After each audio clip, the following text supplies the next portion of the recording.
Atlanta, and I grew up in this business. We have 5 mobile home parks here, and we are selling 2. Hopefully they'll close on Monday. So that leaves us with 3 more. To be the moderator for this, because I do have a little bit of experience now with selling and buying and talking to brokers. Or maybe no one else would volunteer to moderate this, but you guys have been for a little bit of time. The 4 panelists up here were chosen because of their expertise, and they are going to start by answering 4 questions that we understood from previous SECO events that people wanted to hear. People wanted answers to these questions. So they're going to speak for 3 to 5 minutes, and they're going to answer each one of these questions, and we can have a question and answer after this. So don't think that one thing answer the question that you can't ask them anymore about it. So this after 3 to 5 minutes, I'll stop you. Great. And then we'll move on to James. So I'll introduce each of you as you start. So this is Max Baker. Max is a commercial real estate broker with Lee & Associates here in Atlanta, specializing in purchasing and selling mobile home communities in the Southeast. His family has been involved with mobile home parks for more than 10 years, and he has been part of the management, rehabilitation, and disposing of mobile home parks since his family purchased their first park more than a decade ago. Max works primarily in Georgia, Tennessee, Alabama, North Carolina, and South Carolina, and plans to expand into Mississippi, West Virginia, and Virginia. Max? Yes. All yours. Hello, everybody. Thanks for the intro, David. What geographic focus and what size of deals have I done the last 24 months? That's the first question. So, he said that I've done those states. Y'all know that. I've done about 10 deals in the last 12 months. Last year, we grossed right around 20 million in transactions, give or take. We do a lot of, sometimes we source debt for people generally, but we focus primarily on getting listings in secondary, tertiary markets. I don't really go into the primary because a lot of these guys are chasing the big fish on kind of a medium to lower, just below institutional size communities. That's typically what I go for.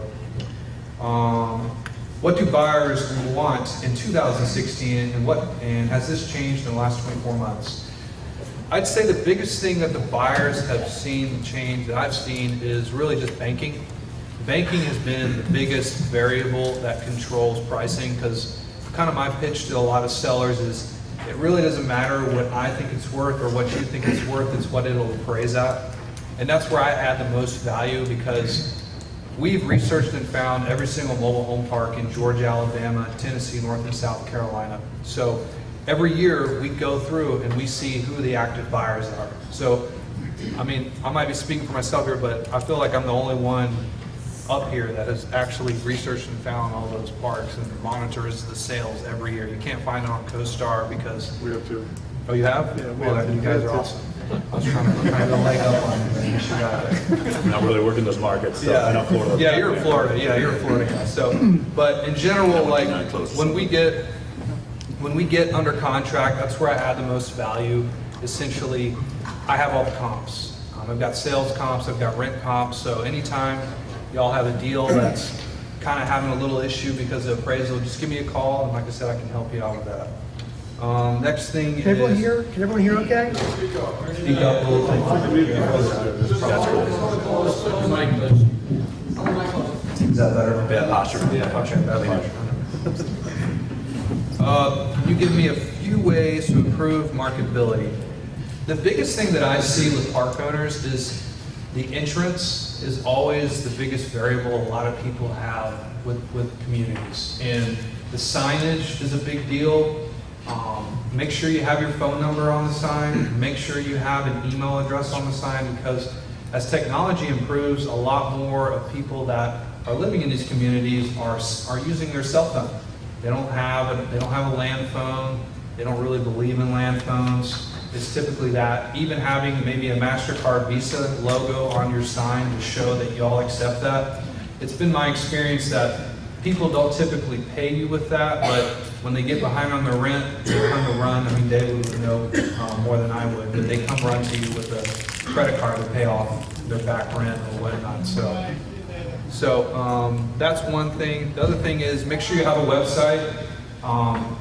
You know, the website is a big variable. A lot of park owners, I'd say about 70% of the park owners I meet don't have a website. So nobody knows you exist. And a lot of times, like even in Alabama, like I've had to go through Google and drop pins and locate park owners that way and cold call them because there's nothing on the internet that you can find that has their information on.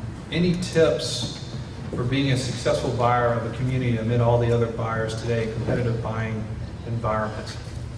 As a broker, the best thing you can do is let your broker sell your deals if you want to see off-market deals. They are bombarded. I mean, I do my best to call everybody back. I'm pretty good, but most of the time I get about 100 calls a week of new buyers coming in. They want to buy city water and sewer, lot rent deals, 100% full. You know, we get a lot of guys that call looking for a 10 cap on lot rental deals, and those are just so difficult to find. Maybe they're easier where y'all are at. Not a 10 cap. Yeah, but I mean, I get calls like that all the time. So if y'all are a little bit more flexible with how you buy deals, if you come and say, look, Mr. Broker, I've got my debt lined up. Here's my down payment. Here's my proof of funds. This is my experience. If you go meet him face to face, they'll take you a little bit more seriously. It's just like any other relationship. You know, you can't be a pen pal the entire time. It's good to go meet and greet people, shake hands and kiss babies kind of thing. You got to do the same thing with your brokers. And like I said, if you want to see off-market deals, you got to probably throw them a few bones and say, look, help me sell this deal. Like, I'll give you the exclusive. You've given me few deals here and there. So let's see what we can do. And I think that's the best way to help on the buy side. So is that it? Okay, Great. great. All right, Josh. This is James Truck. Would you guys read the questions a little louder so they know what you're answering? James is the founder of Yale, Realty, and Capital Advisors in Miami, Florida. He started his career in the manufactured housing industry shortly after obtaining his real estate license in 2005. And in 2007, made it a full-time focus. With offices in Florida, California, and Illinois, Yale Realty Advisors now serves not only James' home state of Florida, but also the western and midwestern U.S. Yale Capital was founded in 2013 and is financed parks across the entire U.S. from Alaska to Florida. Thank you as well, David. Happy to be up here with some great brokers, good guys, and I think a lot of them slightly different focus. So the good news is we're not always directly competing. I do think a match for like you said, he's not trying to go after properties in prime markets and these 4 and 5 star, 4 and 5 cap deals. So a lot of folks I've met here own 30 and 40 site parks off the beaten path, the kind of stuff I would love to own, and that's what obviously his specialty is. Everybody's got their niche, I would think. The first question was, what is the geographical focus and what size deals have you done the last 24 months? Like David read off, we're based in Florida. I grew up in Florida. Was raised in North Florida and moved to South Florida. Have a root from the Midwest, so I've always liked the Midwest, and so we've got a little presence there as well. And we're hiring a representative in the West Coast. So last 24 months, we've done a lot of RV and manufacturing communities. We've done deals from randomly from Pennsylvania, Illinois, and mostly in Florida though. Deal sizes, I'd say our average deal would be 3 to 5 million. Minimum deal would probably be $1.5 million, and deals as big as 40 and 50 million. On the size range, happy to work with any size above probably 1.5 million. The second question is what do buyers want in 2016, and has that changed in the last 24 months? I think that with dropping interest rates and more available credit and more loan programs, I'm sure you all heard from my business partner Chris that runs the capital division. We have more lending options available today than we've had in the last 10 years, possibly even more than we had available to us in some ways before the collapse in 07 and 08. So clearly with that, buyers are paying a little more aggressive prices because they've got better interest rates and better loans available, and there's probably more buyers here than there were 24 months ago. and certainly more than they were 5 or 6 years ago. So just competition itself is driving down the rate of return a buyer will accept. Talking to a lot of folks here, I think most people here like to buy scratch and dent stuff with value add. Again, the kind of stuff I would personally buy. So that's one group. Buyers that are looking at, hey, they want vacancy, they want stuff that's got a problem, and they can fix it and get a discount associated with the problem. Personally, we're fortunate, or our practice has been really focused on, clean, higher quality retail deals. So my clients mostly are buying low cap rate, highly competitive stuff between, I'd say the highest cap rate we've dealt with in a long time is a 7 cap outside of an RV park. A steal from the RV park is an 8 cap. So it's a little different market in Florida than maybe is in the Carolinas and in Georgia and all. But we've tended to deal with more the institutional 100, 150 plus site communities, very stable, coupon clipping, buys that a group that owns 10 or 20 or 30 parks already that just is looking to add on and continue to grow their base without a lot of hassles with one property would buy. So honestly, if you have that kind of product, whether it be in Georgia, whether it be in California, whether it be in Alaska, we can sell it. And we've been used by clients anywhere in the nation to consult them and help them get top dollar, not even in our primary markets, just because we have a great database of buyers for that. Institutional buyers, funds, California buyers with deep pockets. The third question was, can you give us a few ways to improve the marketability of your community? I think Kevan here had a really good point. The first impression means a lot. Max's comments on signage are very real. It's like anything when you drive a property.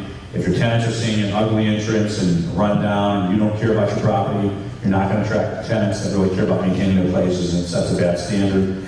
So I would say, spend some money on your community, whether you're selling it today or 10 years from now. Fix up your signage, landscaping, roads are a big one. They don't know what it's going to cost them sometimes to fix those roads, so that will be kind of an area that concerns them a little bit. One of the big pet peeves for me in bigger parks is please keep good records. Have a P&L for the last couple of years. If you think you're cheating Uncle Sam, at least the last couple of years when you're going to sell, you're only cheating yourself, because you're going to end up owner financing that park and selling it at a discount. If you kept great immaculate records and had consistent books the last 3 or 4 years with a consistent chart of accounts, it becomes much more bankable, much more appraisable, and much more saleable. Less parking homes is what my clients want, but again, I'm in a different world. So, if you do have parking homes, you do have finance homes. I know that the financing side can sometimes do a little more, but especially with finance homes, I would prefer you have a set of books for your financing company and a set of books for your park company. I think that's a really good practice. Break them out so you can keep your park and your lot rent very clean, and then the turnover cost of those homes, the repair cost of those homes is paid out of a separate, park or a home company or a separate finance company. Violations, clearly, if you've got open violations, if your version of DERM or the DEP is on your back because you've got some issue with your treatment plan or something, that's not going to be a good, easy, clean sale. So try to clean those things up.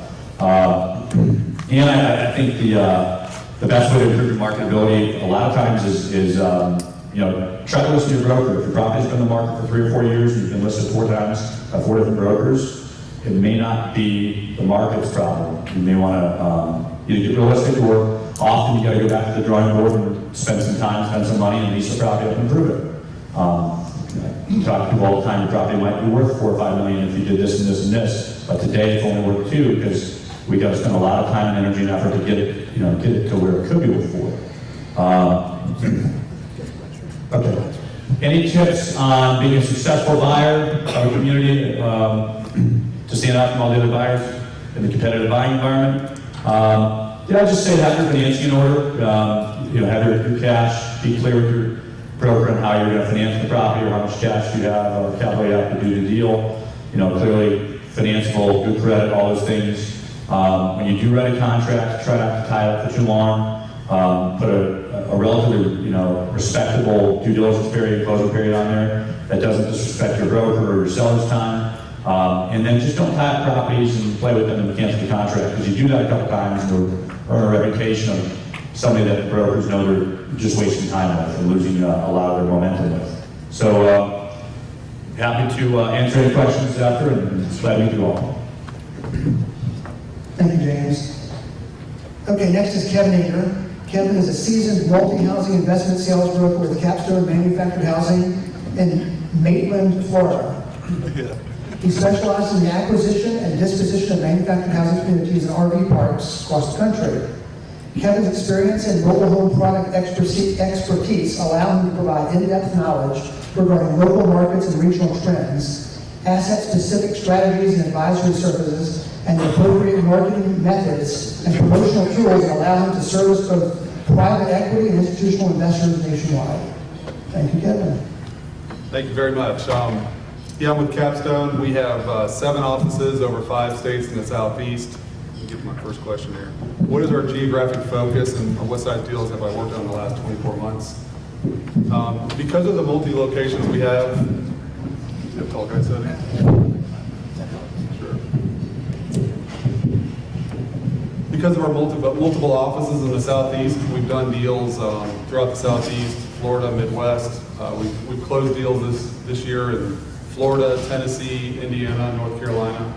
We currently have listings in Kentucky, Missouri, Louisiana, North Carolina, Georgia, and Florida, and we have deals under contract in Ohio, Florida, and Tennessee. So we have a pretty broad reach, which our multiple offices allow us to reach a lot of different markets. So that's great. The type of deals that we work on, I'm in Florida, so we work on off-market, 55-plus large deals. We've sold RV deals this year, all ages, rougher parks, rental parks. So we have a pretty wide strike zone, both on and off market. Our average deal size this year has been $3.5 million, and we finished the year with about between 12 and 14 closings. Next question, what do buyers want in 2016 and what has changed in the last 24 months? What has changed is there's a whole lot more demand and a lot less inventory, seemingly. I think it's really opened up everyone's strike zone. We're seeing people look at things that we didn't before. They're looking at rentals, they're looking at RV parks, they're looking at private utilities. I have guys that historically would never look at anything outside of the state of Florida. I got them looking at all-age rental parks in North Carolina now. So it's really shifted. Cap rate expectations have changed a lot. With a show of hands, has anyone ever heard of Satsuma, Florida? Okay. We sold a 104-unit private utility 55-plus park there at a 4.5 cap on current numbers. Anyone ever heard of Midway, Tennessee? Okay. We sold a 108-unit all-age park there at a 7 cap on current numbers. I'd say this year our success has come from taking difficult deals that have been kind of passed along in an off-market situation where the owners have not gotten, there's more to it than just a rent roll and a P&L. We really dig in and learn the story and understand the park, broadly market it to everybody. I wish every deal was just I could just show my 5 best buddies and just kind of close it and work it off market, slam it off market, but that's not what our success has been built on. So it's that's kind of our sweet spot, taking a tough deal, learning the story, and finding that needle in a haystack buyer. Can you give a few ways to improve the marketability of your communities? These guys brought up great points. First thing is curb appeal. Simple stuff like skirting, signage, paving. Paving's more expensive, but it really gives a nice facelift to the park. Enforce rules. If you want to sell it, there should be no vacant homes. Fill up the vacant homes because it's hard to assign value to vacant sites and vacant homes. So it's important that you maintain the occupancy rates. Definitely to Cook's point here, have financials. That's we'll create it if we have to, but it makes it more difficult to sell. Tips to buy right now, be very aggressive, and you have to uncheck a couple of the boxes. You have to, again, we're all hammered with, I want a 10 cap at a major MSA with, owner financing and city utilities, and, that's what I refer to as a unicorn. So you just you gotta get aggressive, you gotta uncheck at least a couple of those boxes and, you know, show that you'll close the deal. Thanks, Kevin. Enon Winkler, as a veteran of the brokerage community living in Orlando, Florida, Enon joined MHRE in 2015, focusing on selling apartment communities in Florida and manufactured housing communities across the United States. Enon says that his clients recognize him as a broker who exceeds expectations and puts clients' needs first. As a diverse entrepreneur, Enon has built multiple businesses, including one of the top 10 Cold Stone Creamery franchises in the U.S., a social media company known as Red Carpet Monday, and other street ventures. Enon, that's all yours. Thank you. So I joined MHRE at the beginning of 2016, actually, and we were having a banner year. I know most of you in the audience, but I don't know you. Please feel free to come up and introduce yourself and check out our website, which is www.mhreinc.com. This year, we've done 27 transactions, a total of 10,387 sites, and $340 million in volume. We've sold deals in Alabama, Ohio, Florida, Michigan, Georgia, and Colorado thus far. Last year, I did 14 transactions for about $60 million, all throughout Florida, North Carolina, Georgia, and I believe we did one in Ohio. To get to the questions, what is your geographic focus and the size of deals you've worked on the past 24 months? We don't really have a sweet spot with respect to the size of deals. It seems similar to Kevin that we get a lot of the harder deals to sell. And really the reason for that is because, again, it's all about creating the story and digging in to how to market the property. We've sold deals that have been $500,000 and we sold a portfolio that was $270 million this year. So, you know, it's each transaction has a different story, and it's up to the broker to create the story. So we focus on anything pretty much $500,000 and up. The other thing I want to touch on is we have a national database as well. We've really focused on creating a national database, and that's extremely important because a lot of the buyers are coming from California, Colorado, Texas, moving to the Southeast, and a lot of Florida buyers are moving to Texas, Colorado. So having that database is one of the most important key factors to our success. What do buyers want in 2016 and how has this changed in the last 24 months? A lot of the guys up here made a lot of good points. What I would say is that we're seeing a lot more first-time buyers. And the challenge with that is you'll get a call, like they had mentioned, and you have a first-time buyer say, I'm looking for a cap rate. I'm going to be pretty blunt and say, I can't help you, And educating the first-time buyer is something that is really important because a lot of the guys out there have the financial ability to be able to buy parks, but they're really challenged on what their expectation is. So we're starting to see buyers' criteria wanting only wastewater or wanting only city water and sewer, transition into wastewater treatment plant, well, septic, and that's the reality of a lot of the first-time buyers, what type of parks you're going to buy. They touched on a lot of the other good points with respect to that, but what I will say, and I feel like it's starting to creep into the business years, I am starting to see a little bit of a pullback on pricing, at least with what we're marketing. Before, we set cap rate records. I was part of Kevin's team when we did the 4.5 cap. I just did a 4.7 cap in Florida, but I am starting to see a pushback on the pricing right now, so just be aware of that if you're a seller. A lot of that has to do with interest rates and what's going to happen with the election. Can you give us a few examples of ways to improve your marketability of your communities? Buyers are emotional, so whenever buyers drive into your park, it's important that your parks do look good if you're getting ready to put on the market, that there is a curb appeal that is enhancing to them. That as buyers, when you pull into a community, it's very important the way the physical aesthetics look. And I would say that's the case with any buyers, especially first-time buyers, because they really don't understand what they're getting into. The other thing that I would say that's really important if you're thinking about selling your park, and let me ask you guys this question: how many in the audience have owned parks for more than 5 years? This is a common theme that I hear for people that own parks for a long period of time, is we've gotten to know the tenants and we feel bad about raising rents. I hear it all the time. If you want to sell your park, I'm telling you, you need to have a trend of rental increases, because if you don't, you're gonna leave meat on the bone, but they're not typically gonna pay you for that full meat on the bone. So raise your rents if you're thinking about selling your parks. And if you ask any of us here, we have told clients, before we can take this to market, we need to raise your rents. That happens on 3 out of every 7 deals that I bring to market, raise your rents. Other ways are get away from rentals. If you have rentals, there are people out there who will buy rentals, but if your park's mainly a rental park, it's gonna be a lot tougher to sell than a lot rent park. So if you have the ability to sell some of these homes to your residents, ultimately I think it would create value because you're expanding your buyer pool. And then make sure your deal's stabilized and you have good records, which they all pointed out. It's extremely important that you have good records. I can create a rent roll if you want to write it down. I can put it in Excel, not a problem, but the better record you have, the better it is, easier it is to finance and easier it is to sell. Any tips on being a successful buyer of a community amid all the buyers in today's competitive environments?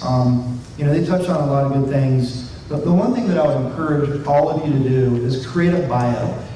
Create a bio of why you're qualified to buy the park, talk about the history in which you've had success. And I think that really helps because whenever I'm presenting an offer to my seller, if I have a buyer or a bio and I have a proof of funds, I'm gonna ask for them anyway, but that's something that you should be presenting to all brokers up here as a bio and a proof of funds. The other thing that I would say is don't retrade, and if you retrade, make sure it's a good reason. Listen, I'm going to go over the numbers and I'm going to go over your underwriting on every single deal. That's my fiduciary duty to my seller, and I'm going to make sure that you understand what you're doing, and I'll help you if you don't. But if you come back and retrade me on the numbers, I'm going to have an issue as a buyer the second time around. Sorry. A lot of people may not know what retrade means. Yeah, so a retrade is, let's say you offer $1 million for a park, and you know that you're really probably going to come back and say, I want a $100,000 price reduction at some point. I'm fine with you coming back and asking for a reduction in the price if it's something that we did not know about, such as infrastructure, such as something we could not foresee. But if you come back and retrade me on the numbers after we went through the numbers, it's going to create an issue because I'm going to go through them with you thoroughly. So, and once you retrade, the rumors start flying that you're a buyer that retrades, and it's really hard to get a deal if you retrade. It's just being honest. The other thing I would say is if you want to be competitive with respect to all of us, be in our ear.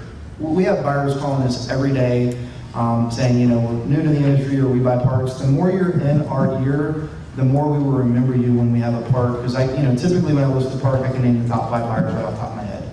But if you're in my ear constantly, that gives you somewhat of a competitive advantage for me to remember you. Second thing is visit the property. A lot of people make offers, they haven't visited the property. If you make a good offer, I'm going to tell you, we'll accept your LOI, but you got to come visit the property first. It kind of shows a little bit of unseriousness if you haven't visited the property. And finally, I would say, lean on us as brokers. We are a conduit for your success, from lawyers to insurance companies, to helping with appraisals, to helping with evaluations. I have several buyers, and there's a couple of you in the audience, on every single deal that you're going to put an offer in, you call me, and we go over your underwriting. And I tell you where I think you can add value, and I tell you where you're making a mistake. So lean on all of us as brokers. We're here to help you. And the more successful you are, the more successful we'll be. Great, thanks, Enon. Okay, so those were just questions that were from past participants, but I'm sure that some of you have questions that you'd like answered.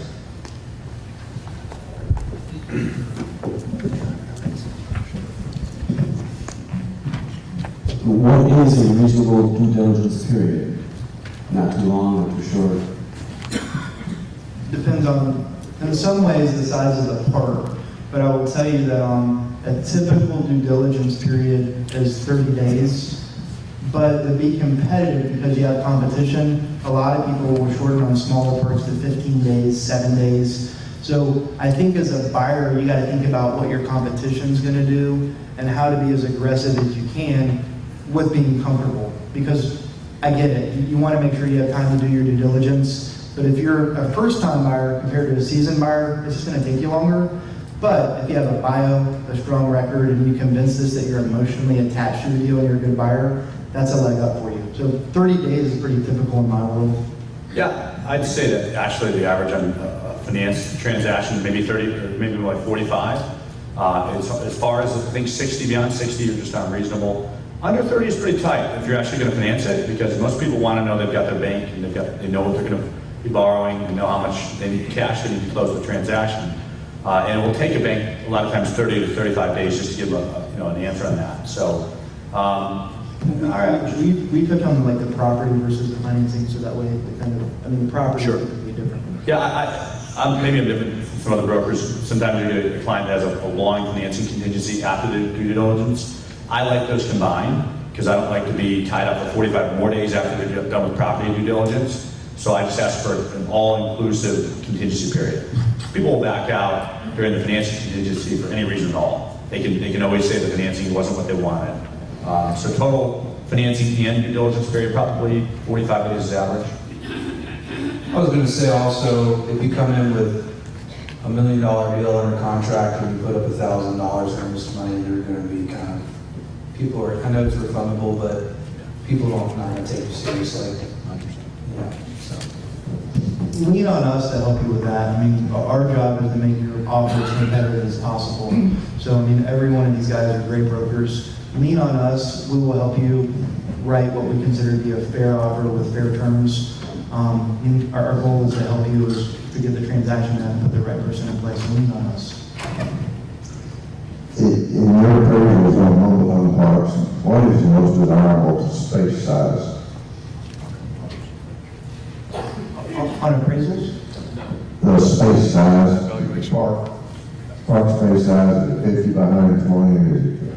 Yeah, the bigger the better, right? Yeah. Lot size. Lot size, bigger the better. Yeah, ability to accommodate a double line is ideal. It's ideal, but at least a big single wide, just a big 16, 60, 67. If you could convert it to a land home package, it's typically more aggressive cap rate.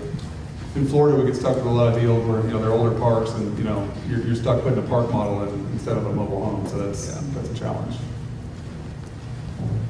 Okay. I have a question that was asked by somebody that couldn't attend, so I thought I'd ask it for them. Okay, you talk about marketability. Here's the situation. 165 space property, able to hold most big single wides. Occupancy, 40%. So we're 60% vacant, and they need to replace their septic system, probably with a sewage treatment plant. Obviously, you can't sell that on cap rate. One is there any value left with those spaces, and are there buyers out there for something like this? On the vacant spaces? Well, for this property, 166 space, 40% occupied, the rest are empty spaces, haven't been filled, and the septic tanks eventually need to be replaced with a sewage treatment plant. That's really market, not to interrupt you guys, but that's typically market driven. Like if you're in Baton Rouge, Louisiana, and you've got Clayton mobile home willing to pay for the lot rents that are empty, then I mean your value there is going to be much different than say Macon, Georgia.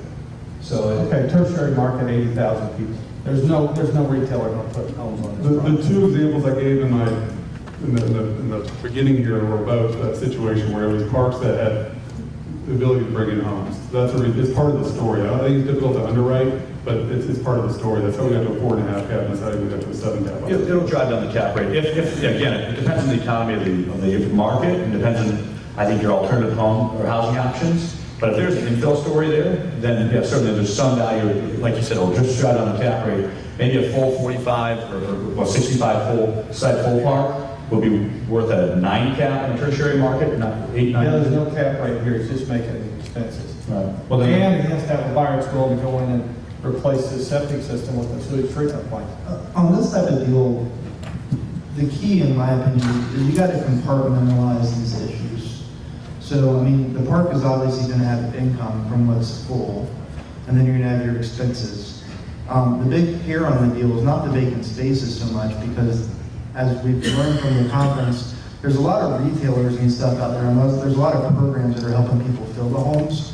So there will be some value that people will put on that, though it won't be a lot. But the big hair on that deal is really compartmentalizing that issue of what it's going to take to get that wastewater treatment plant back online, and understanding how that's going to work, and getting them to understand there's going to be a discount for that.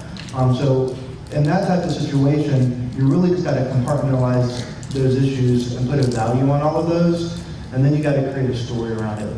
So So each one of you could find a buyer for that type of property. There would be multiple. That was the The challenge would also be just the financing as well.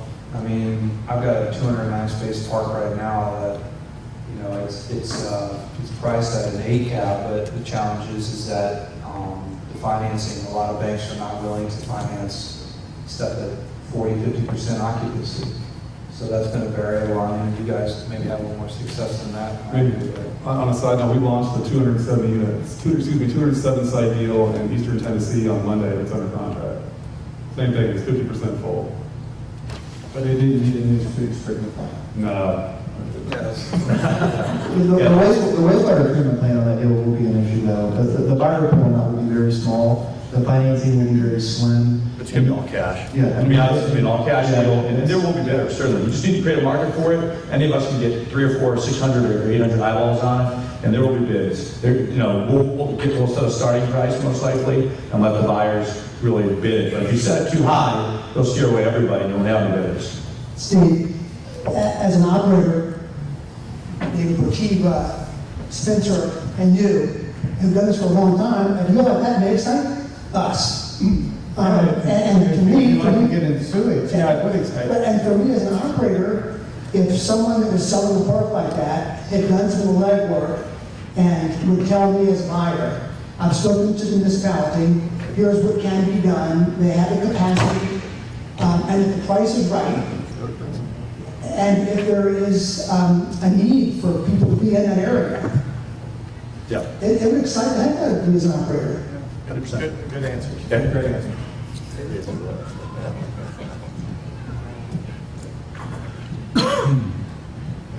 You all are involved in a lot of sales, and out of curiosity, how many, because a lot of the stuff people who are selling are in their 70s, kids don't want the car. How many of those sellers are interested in doing owner financing?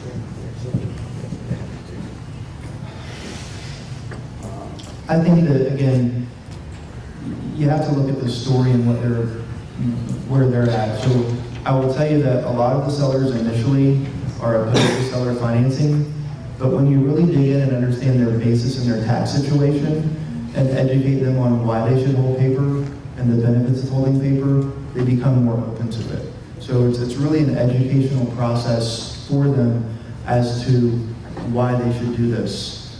For example, we're selling a park in Oklahoma City right now where he's adamantly no on holding paper until we just had a tax conversation with his accountant, and he doesn't like to pay the taxes. He wants to defer the taxes, which all of them do because the base is typically low. So it's really an educational process to them of showing them that they hold paper and what their net would be through holding paper, and making sure that you convince them that you have a qualified buyer with a good down payment that can operate that property, turn it around, and do whatever they need to do when they're not going to default. They're much more open to it when it comes to that. So it's an educational process to the seller. Let me ask the question a different way. Ask the question a different way. Out of 10 parks you sell, how many of them are owner financed? More or less. Mine are, because I work in secondary, tertiary markets, I'm typically seeing like 3, 4 out of 10. We don't do a lot of owner financing, more institutional stuff. If you need me to owner finance one of the deals that we're selling, it's typically, there's a problem with the buyer actually. Yeah, but I'd say it depends on the market. I'm sure Max has a lot of owner finance deals because they're just not that financeable. Well, and it depends on the age too, because a lot of the older guys, they do realize that there's a benefit to holding paper. And so the older they are, typically the more often they will hold paper, and it's usually a tax issue, a deferment of tax. Yeah, almost all the deals we're doing are owner financed. That's one of the first questions I typically ask when I talk to the sellers, whether or not, what their opinion is about holding paper or owner financing. You know, a lot of times we try to go to the local bank route, but it's a lot, obviously it's a lot easier for everybody if you carry paper, but again, go ahead. It opens the buyer pool. Sure. Yeah, we try to see strategy that. is so much easier, obviously. Quick question over there.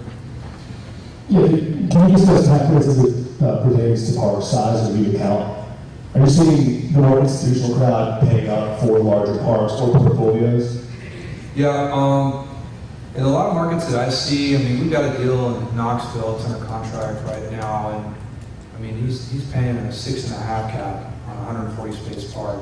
So I've never seen it that low typically. I don't work in the big institutional stuff, so I don't really see that much. I work mostly, like I said, secondary, tertiary, but usually on those types of deals, like from 30 to 80 spaces in the areas that I'm in, you're looking at anywhere, if it's an all lot rent deal. I mean, we've got a deal in Burlington, North Carolina that we, you know, put under contract. Was it 8.5 cap, Clint?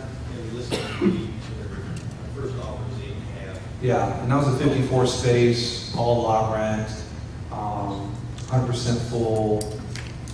I don't know what kind of debt we have on it. We have a little more, but literally like something like that, that's typically gone in 24 hours.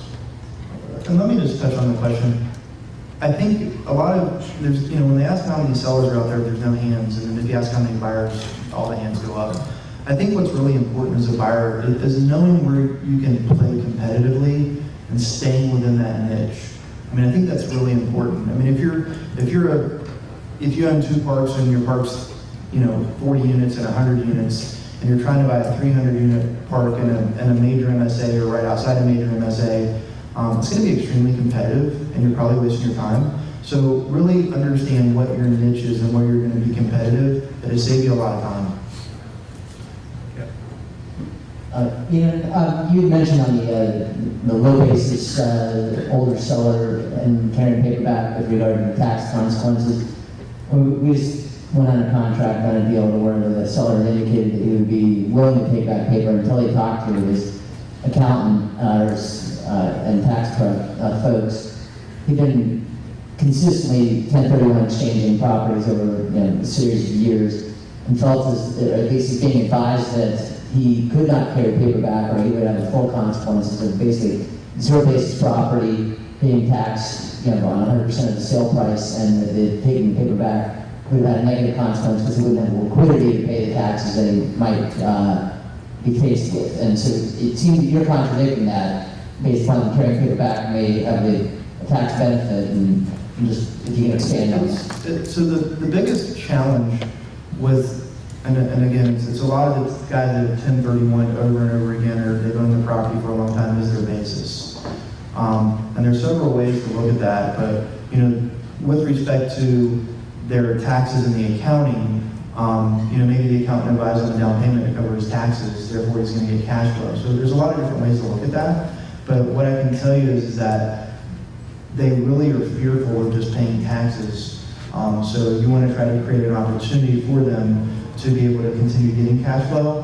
But again, this situation may be different from someone else's, where their accountant is advising them against this, and obviously he's had a long history of 1031ing properties. So every situation is different. That's just one example of many that we've done.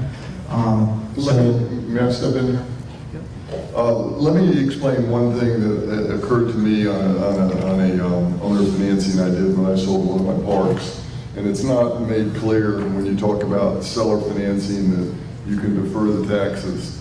When you sell a property, you have 2 potential profits that you're trying to defer taxes on. The first is the gain of your property. So if you bought it for $1 million and you're selling it for $1.5 million, you have a $500,000 gain. That's the gain that you can mostly defer when you do owner financing when you sell the property. The other taxable event that occurs when you sell a property is you are recapturing your depreciation. So let's say you bought that $1 million property and $300,000 of it was land and $700,000 of it you've been depreciating. And so you've owned the property for 20 years or whatever. So you've depreciated it down to 0. Ask your accountant this, because nobody tells you this. When you sell, even when you sell for owner financing, you have to pay the taxes that year on your recapture of depreciation. Very few people recognize this, and I did not realize this until I was into my transaction, and we got enough down payment to cover that portion of the tax bill, but that portion of the tax bill was actually a greater tax bill than the gain we had in the property. So even though we did owner financing, of 80% of the property, we paid over 50% of the taxes that were due had we sold it for cash. Does everyone, so you ever follow that? Some of these situations, it's $1 million and they're selling for $5 million. Exactly. Yeah. Well, if you buy it for $1 million, sell it for $5 million, your owner financing is more valuable because you're deferring the $4 million gain and only paying taxes on the $700,000. We were about even. Right. And then the other thing that hurts you is when you recapture depreciation, you pay a 25% tax rate, where your capital gains taxation is generally 20%, so it's actually a higher tax rate.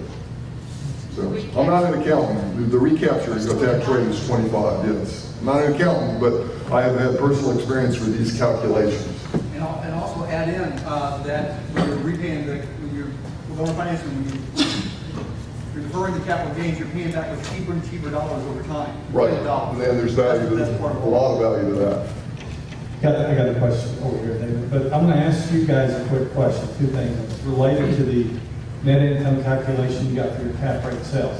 Are you most of the time putting capital reserves in there, which most of us don't, and also professional management fee 3 to 5%? So every institutional guys are looking. Every time. Yeah, in our deals, we try to remove your capital expenses that you've actually been expensing. So if last year you did $10,000 worth of one-time upgrades to your buildings, we'll remove that and we'll replace that with a capital reserve account of $50, $75, or $100 a pad. And we use offsite management because these are institutional sized deals. Max's experience may be different though. Well, I mean, typically on the mom and pop side, they'll operate, the expense ratio will be closer to 65%, and we'll look at the maintenance, I'm like, it just says maintenance. And I have to dissect what the maintenance is and say, all right, well, we need to see the line items to figure out what is CapEx, what's operational expenses, and we just pick and choose which one. I mean, I'll disclose to the buyers up front, say, look, the expense ratio is really high on this, but here are all the CapEx, this is the reason why. And we try to educate the buyers, because I had a deal up in Warrenton, North Carolina. It was a small deal, about 60 pads, and that was the issue. He was operating at a 65% expense ratio, and you just had to educate the buyers, say, look, he's not going to be repaving the roads every year, and it's not his MO, so it's, once every 5 or 7 years, something's going to reseal or something along those lines. Yeah, to Max's point, I mean, a lot of times you're going to go into repair and maintenance and kind of get a better handle on what's going on there. I've seen people categorize the purchase of homes, all kinds of off-the-wall stuff. So you really got to get a better handle on what the non-recurring expenses are and isolate them. Even on the income side, you got to see, because sometimes we'll do commissions. I know I've seen, there's a few people here that pay their people commissions, and they'll throw it into the income and say, oh, well, that's part of the income. And, well, not really, because it doesn't happen every year. It's every blue moon, you might sell a home. It just depends on really the velocity. Yeah, that goes back to good bookkeeping.